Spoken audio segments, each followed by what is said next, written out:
Good morning, everybody. How's everybody doing today? It's Amy from Quilty Studio here in lovely Pentwater, Michigan. I hope everybody's doing great today.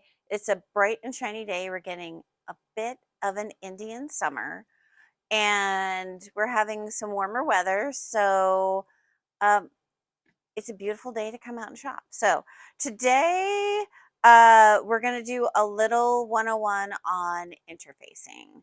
So a lot of people are when you read the back of your, so this is for bags. Just make sure that we understand. So we're talking about interfacing for bags. So when you look at the back of your pattern, what are we talking about? So I was trying to find a good conversion chart, so maybe I'll have to have my husband, hi Mark, um, help me make a little chart that tells you, We need one. yeah, we do need one. And maybe I will laminate that and send that to my bag subscribers. Wouldn't that be awesome? I think I'll do that. Okay. So if you are a So Let's Make a Bag subscriber, thank you. I appreciate all of you. So boxes are so people have been picking up starting yesterday, and we are sending out boxes in batches. So we sent a bunch on Monday, some yesterday. We'll send a bunch today. So we should be absolutely like done with shipping everything by Friday, right? Hoping. That's Yeah. up to you. Yeah, I think I'll be done by Friday because it's just tagging and boxing and getting everybody out. So thank you for subscribing. So I do have like a really small tips and tricks. And I'm hoping my husband can help me film part of it on Sunday. So because some of it I need both hands and somebody, so I'm sure I can. yeah. So I'll promise him a really great Sunday breakfast because I never do that. I do that every Sunday. But anyway. Um so so today oh, I love him. Anyway, so today I wanted to thank everybody for shopping the sale last week. So I had a birthday sale for my birthday last week, and you guys really leaned into it. So I had to order some more big boxes because we had so many orders that didn't fit in um the other boxes we had. So we had to order more. So thank you. I want you to know that if you order something, we are busy getting everything cut and shipped and everything like that. You will receive a email from stamps.com letting you know and giving you a tracking number when your box goes out. Yeah, Oh, and if they're like Gmail people, check their spam. so if you're Gmail people, he said check your spam because sometimes it goes in the spam file. So I need a Oh, what are we doing about it? oh, what are we doing about comments?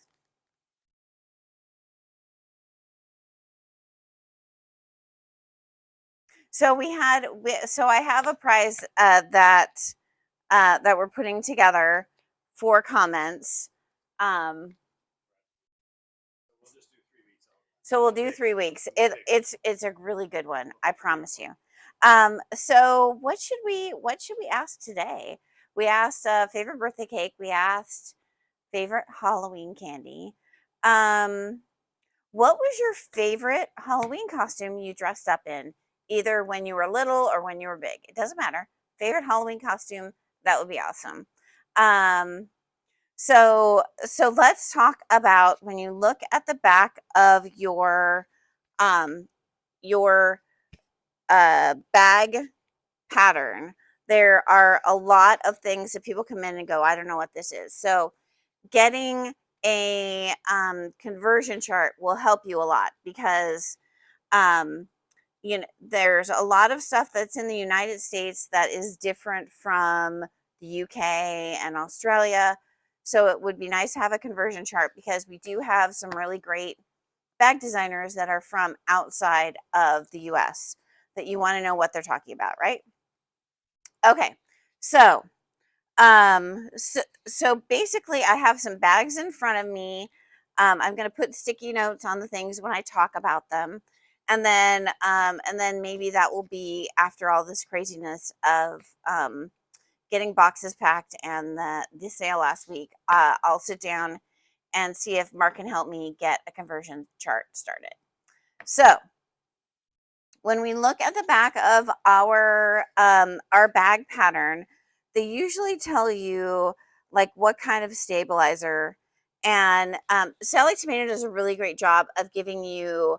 It can be Decoville, it can be this thing, it can be that thing, so that you kind of know. But if you had a chart with you all the time, then you would definitely, if we could make it a PDF too, that they could put it on their phone.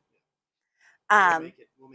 It can go with you, and then then you're never confused about what you're looking at. So so starting with the most popular one that's used usually in conjunction, sometimes by itself, but you usually have um, something called shape flex, or SF101 is called out on your patterns. So SF101 comes so it is a interfacing that's considered a medium weight interfacing.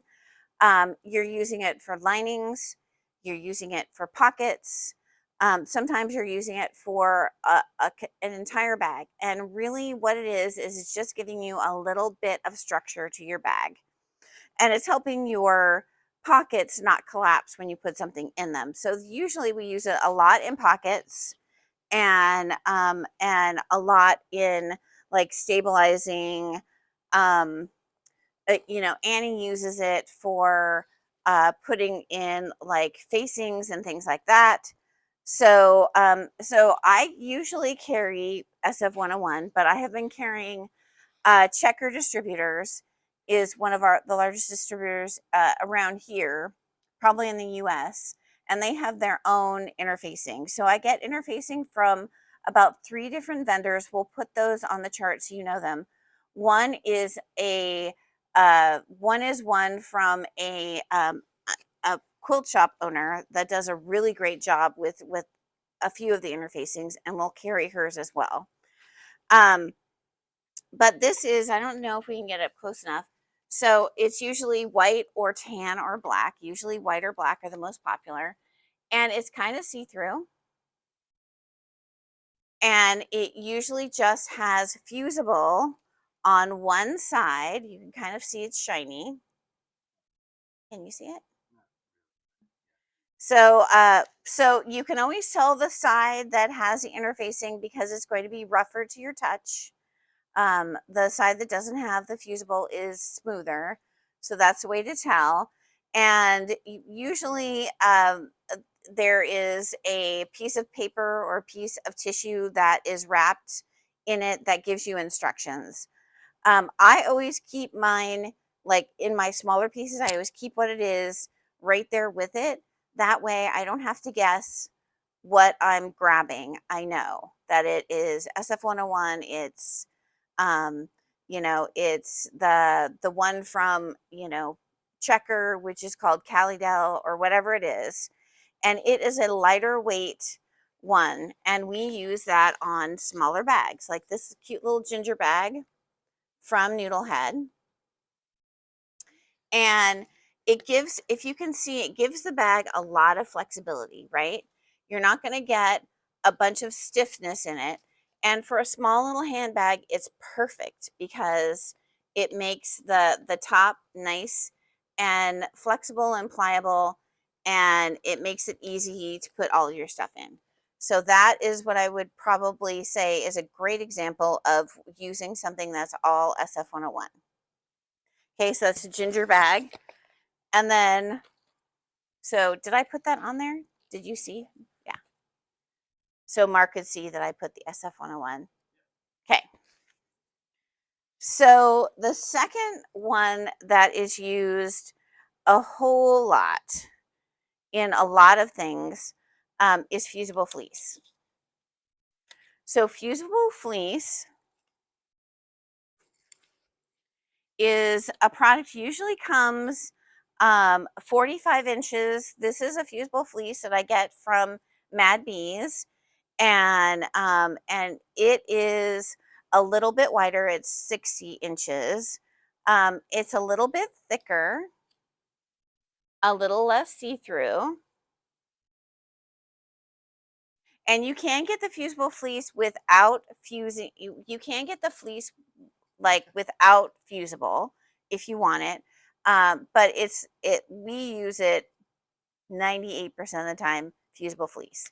So I'm going to put this on there and show it like that so Mark can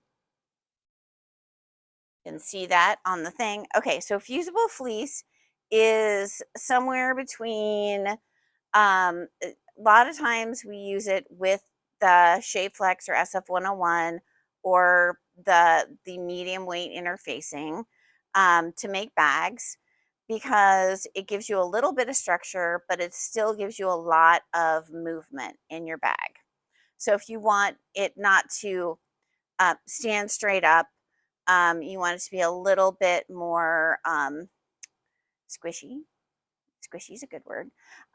When you're so a little bit less structure, so you would use this SF101. So yep, I'm going to show you the bag right now. All right. So this is a bag that is made, I think this is a noodle head too. This is a bag that is made that all out of SF101. So it is, see, it's nice and flexible. You could squish it up, put it into, another bag or into luggage if you're taking it somewhere. Also, if you wanted to just fold it up and put it into a bigger bag, so you have another option if you're going somewhere where you're going shopping or something, this would be a great option. So this is the Crescent Tote from Noodlehead, and it's just a really great little bag. And so it's great for just putting over your arm just like that. And then it has a little bit more structure than making it just out of the medium weight or SF101. This is fusible fleece.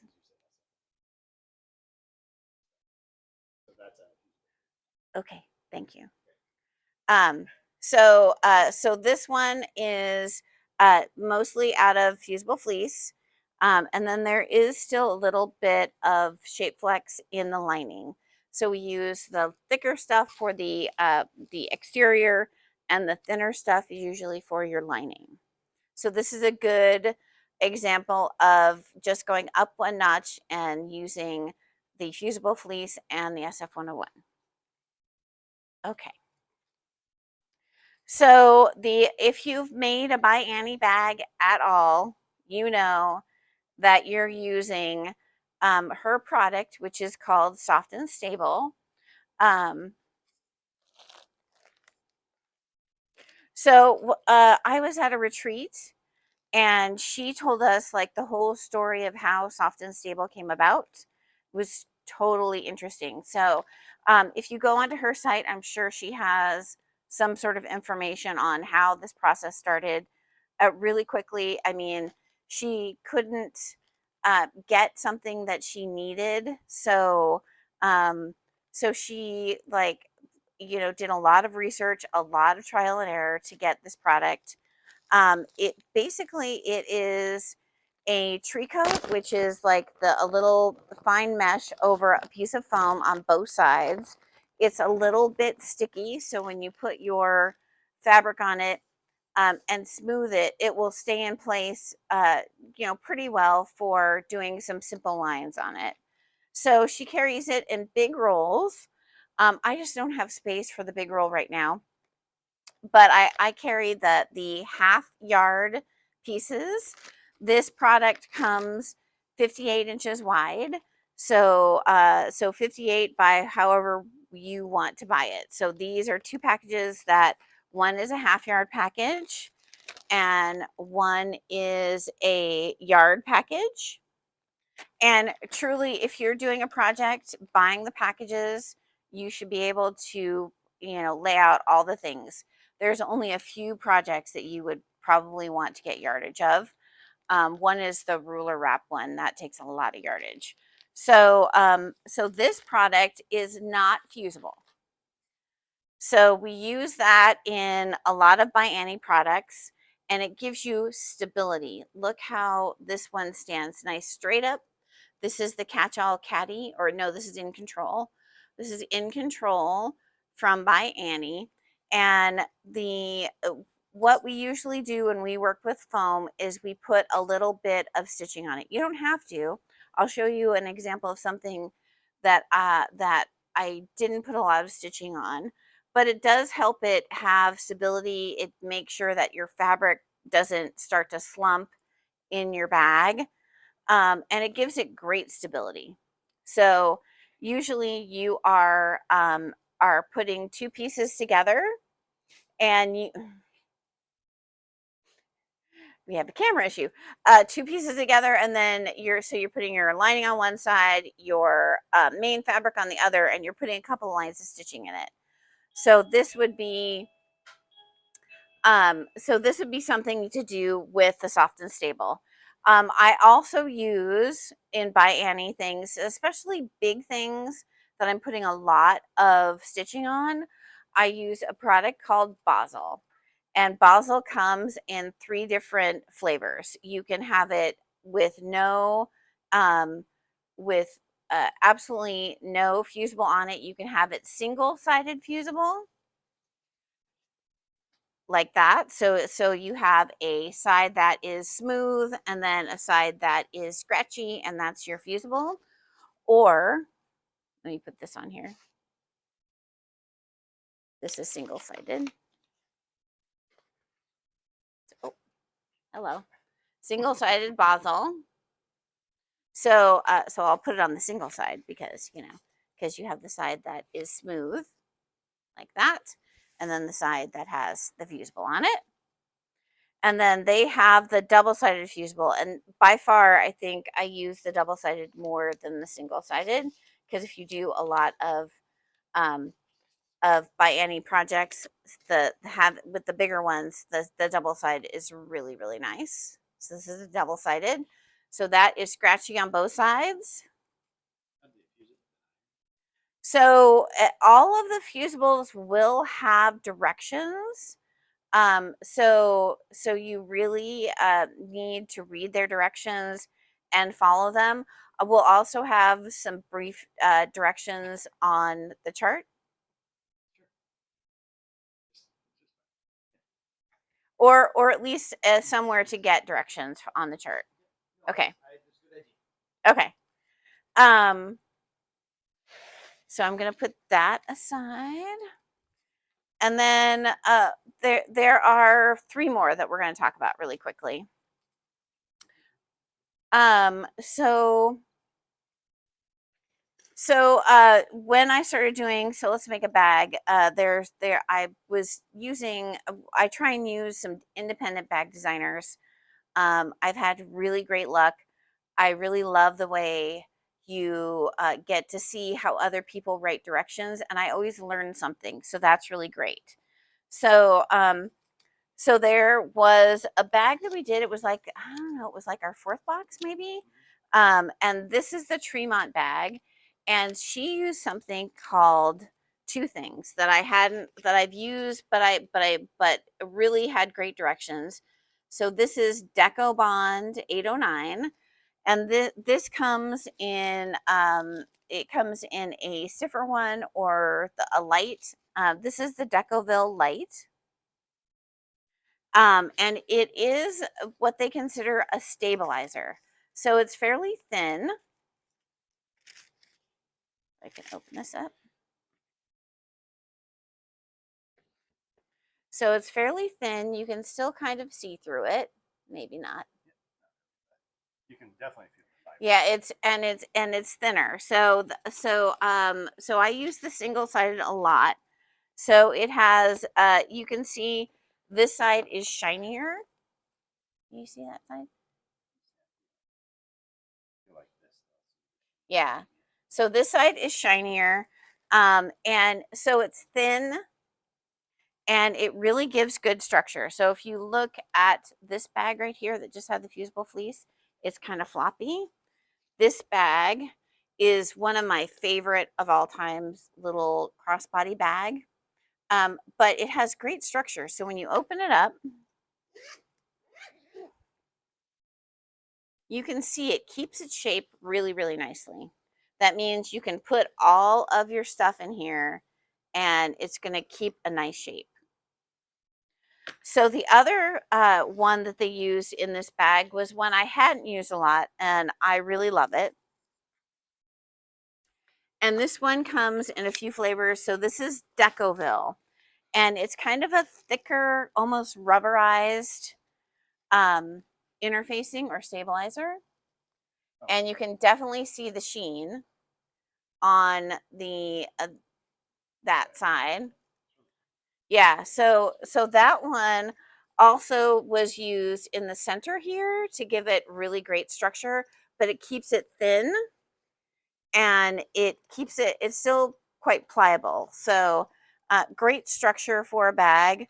So this will be important because there's a few things you'll see that you could use several different things for. Oh, that's Decoville. We need to put that on there for you. Yeah. So this is the Decoville. So I usually carry the light and the medium, and this only comes, let's see, it's only 17 inches wide. So you're really only using it like in centers for structure. So you're usually not using a ton of it. So that way, and then there are usually some of the Decovilles will take special instructions. So they want a damp cloth, um, especially for ones like 809 and Decoville, or all interfacings. Let's just say all interfacings. All interfacings, when you iron them, you're activating the glue. So you want them to cure. So to have them cure, you're using your iron, dry iron, and you're letting it cool completely before you handle it. That will help. You'll get rippling and bubbling sometimes with some of your interfacing. That's because you're not letting it just chill out for a minute. So when you're fusing your interfacings, just take some time, make sure they're all the way cool before you're touching them, and really, that will help tons. Okay, so the last one we're going to talk about is a stabilizer called Peltex. And this stuff is thin, and where's my Peltex? Here it is. So it's thin but very rigid. It's almost like it's about 1/8 of an inch thick, so it's quite thick. And this one does come where it is single-sided fusible or double-sided fusible. There are some other products that you can use that have different, they call out different things. So we'll make sure to have that when we talk about it. But the Peltex is really used for thin structure. So if you're doing something like this portfolio, are we still on? You are. Okay. So see this cute little portfolio. This is by Anila, and this is which one is this? So this is this one's so cute. So it has all these little pockets on the inside that you can put all of your little treasures in. And I carry, let's see, I carry, this is the folio, and this one is called the flip pocket folio. So this is the flip pocket folio, and see, it gives it really great structure, almost like a little binder. So this, I would use the Peltex product, either single-sided or double-sided. It also comes with no fusible at all. So I have used in the box, I think I've used the single-sided, and I've used the with nothing in it. So if you want great structure and have it be thin and stand up for you, that's what you're using that for. That one's kind of narrow too, so you don't use a lot. Yeah, it's narrow. So this one's only 20 inches wide. So so the ones that you use a fair amount of, like I've never understood why the SF-101 is only 20 inches wide, but neither here nor there. So when you look on the back of your pattern, so this one is a Sally tomato. So so when it says heavy stabilizer, you're looking at something like a Decoville heavy. You're looking at something like the Peltex that you're using. All of them have a purpose. So so showing you like this is a good verse, the idea of what Peltex looks like. This is a great example for the structure you get out of Soft and Stable or Basil. This is a fantastic example of the the Decobond 809 and the Decoville Light. No, that's just this is Soft and Stable in this one. So it's still flexible. Yeah. But it still has strength. So this is a large bag. This is the patchwork duffel from Knot and Thread, and this has Soft and Stable in it. See how I put some stitching on all the pieces? So love that one. What's the name of this pattern? That's the Tremont bag. Yep, you can find her on Etsy. Hold It Right There is the name of the company. Okay, so those are great examples of a few things with a few different stabilizers. I hope it made sense. And I hope it helps you kind of figure out what you're looking for, because usually when you're looking at the back of the pattern, you're not thinking about the final product. You're just kind of trying to figure out what goes into it. How pretty it's how pretty it's going to look. I did have one behind here. Where is it? So this bag is the Seaside Traveler by Quilts Illustrated, and this uses Soft and Stable, and then the lining is a fusible fleece. So look, this gives this bag super great structure. I didn't use the foam on the bottom just because I use cork, but I mean, it gives it great structure, and it's a tall bag. So that's something you need to consider when you're talking about structure. If you want it to stand up and not flop over, then you need to use an interfacing that helps you out. Okay. So we're going one more week on our comments, because I have some little prize package goodie stuff that we're going to give away next week, and we're going to give away 2 or 3. Oh, we're doing 4. We're doing 4. So 1 for each week, and then an extra. So a bonus. So I hope that helped kind of maybe explain some of the interfacings to you, and we'll work on that chart for everybody. And we're going to get open and get everything, all of our orders out, hopefully today and tomorrow, and have a fantastic Wednesday.